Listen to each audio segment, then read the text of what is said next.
10월 27일 주일입니다. 행복한 주일입니다. 가을 정취가 가득한 날, 온 가족이 모여 함께 교회에 가셔서 예배를 드리시기를 축복합니다. 오늘 함께 묵상할 말씀은요, 갈라디아서 4장 21절에서 31절입니다. 내게 말하라. 율법 아래에 있고자 하는 자들아, 율법을 듣지 못하였느냐? 기록된 바 아브라함에게 두 아들이 있으니 하나는 여종에게서 하나는 자유 있는 여자에게서 낳았다 하였으며, 여종에게서는 육체를 따라 낳고 자유 있는 여자에게서는 약속으로 말미암았느니라.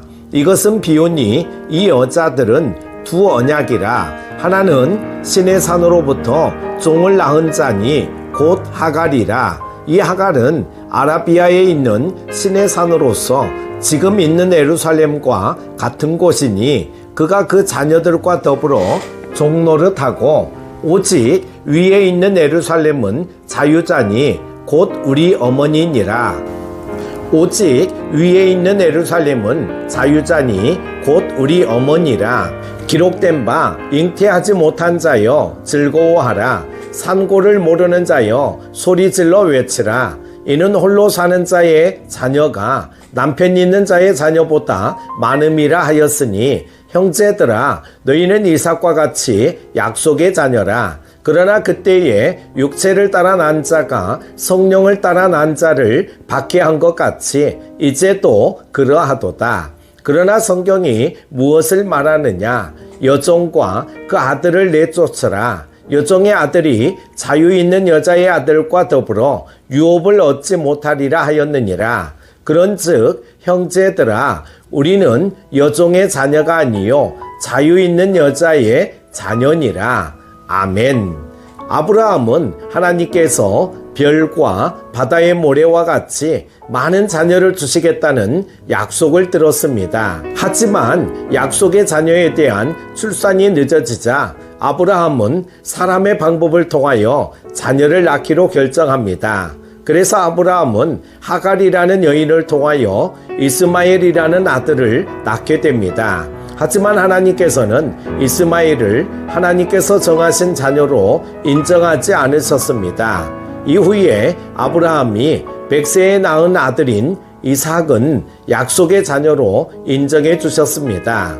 이스마엘이 될 것인가 아니면 이삭이 될 것인가, 그 선택은 갈라디아 교회 성도들의 몫이었습니다.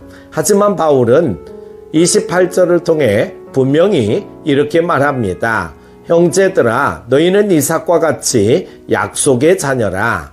아멘. 우리가 예수 그리스도께만 우리의 믿음과 신뢰를 드릴 때 우리 역시 이삭과 같은 약속의 자녀로 인정함을 받게 됩니다. 우리는 유대인들과 같이 아브라함이나 이삭이나 야곱의 후손으로 태어난 것은 아닙니다. 우리는 유대인들이 볼 때에는 이방인으로 이 땅에 태어났습니다. 하지만 우리는 하나님의 자녀로 영적으로 다시 태어났습니다. 그리고 영원한 행복과 부유함이 있는 하나님의 나라를 유업으로 받았습니다. 그러나 우리는 나그네로서의 우리의 삶을 마칠 때까지 우리가 반드시 기억해야만 할 사항들이 있습니다. 첫 번째는 박해를 준비하라는 것입니다. 우리가 하나님의 진정한 가족으로 이 땅을 살아가다 보면 반드시 이복 형제인 세상의 박해가 있기 마련입니다. 하나님께서 인정하신 이삭 역시 이복 형인 이스마엘에게 희롱을 당하였다고 창세기에 기록되어 있습니다. 바울 역시 박해가 있을 것이다 라고 29절에서 미리 경고합니다. 그러나 그때에 육체를 따라 난 자가 성령을 따라 난 자를 박해한 것 같이 이제도 그러하도다. 아멘. 예수님께서 이 땅에서 천국 복음을 전하실 때 바리새인과 사두개인들은 예수님을 따라다니며 핍박하였습니다. 초대교회 성도들 역시 복음으로 인하여 박해를 받았습니다. 그 이후 2000여 년 동안 많은 신앙의 선배들이 믿음 때문에 박해를 받았으며, 우리나라의 신앙의 선배들 역시 예수 때문에 목숨을 걸어야만 했었습니다.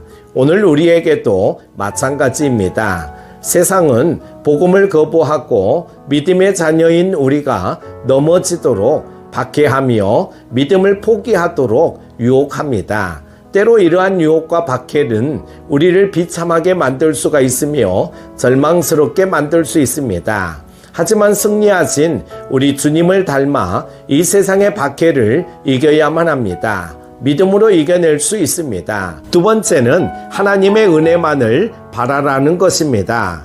또한 우리는 사람이 만든 종교와 하나님의 은혜가 결코 함께 설 수 없다는 사실을 기억해야 합니다. 하갈과 이스마엘은 아브라함이 인간적인 지혜와 생각의 결과였습니다. 인간적 생각으로는 하갈이라는 둘째 부인을 통하여 이스마엘이라는 아들을 낳아 후손을 이어갈 수 있습니다. 그럴듯한 이야기입니다. 하지만 이 같은 인간의 인본주의적이고 인간 중심의 생각은 결국 다툼과 분열을 낳았을 뿐입니다. 아브라함의 가정에 불화가 생겼고 결국 하갈과 이스마엘은 쫓겨나고 말았습니다. 바울은 30절과 같이 말합니다. 그러나 성경이 무엇을 말하느냐?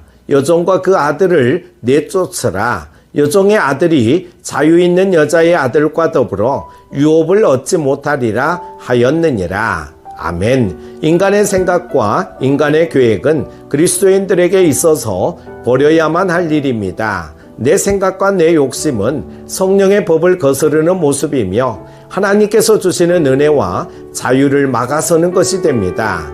내 안에 나의 생각이 아니라 오직 하나님의 은혜로만 가득 채웁시다. 참다운 평안과 자유를 누리게 될 것입니다.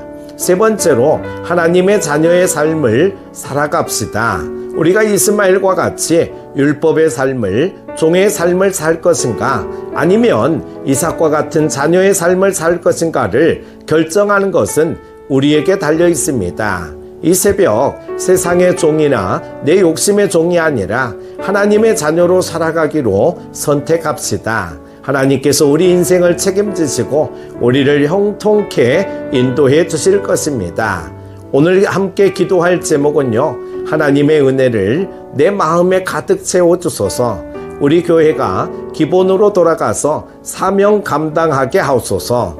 주일 예배 가운데 함께 하여 주옵소서. 함께 이러한 기도의 제목으로 기도할 수 있기를 바랍니다. 기도합니다. 하나님 아버지, 율법은 하나님을 의지하고 살아야 하는 분명한 이유를 깨닫게 하기 위해 주신 하나님의 선물이기에 다른 사람들을 평가하고 판단하고 자신의 의를 드러내는데 사용해서는 안 됨을 오늘 분명히 알았습니다. 또한 저희들은 이 땅의 사람이 아니라 믿음으로 거듭난 하나님 나라의 시민이며 하나님 나라는 위에 있는 예루살렘임과 동시에 이 땅의 교회를 뜻하며 우리는 이것을 세상에 전해야 하는 의무와 책임도 있음을 알게 되었습니다. 오늘 이것을 가슴 깊이 새김으로 하나님 나라의 시민으로서 합당한 삶을 사는 저희들이 다 되게 하여 주옵소서. 복된 주일 되게 하여 주시기를 원하오며 예수님의 이름으로 기도하옵나이다. 아멘.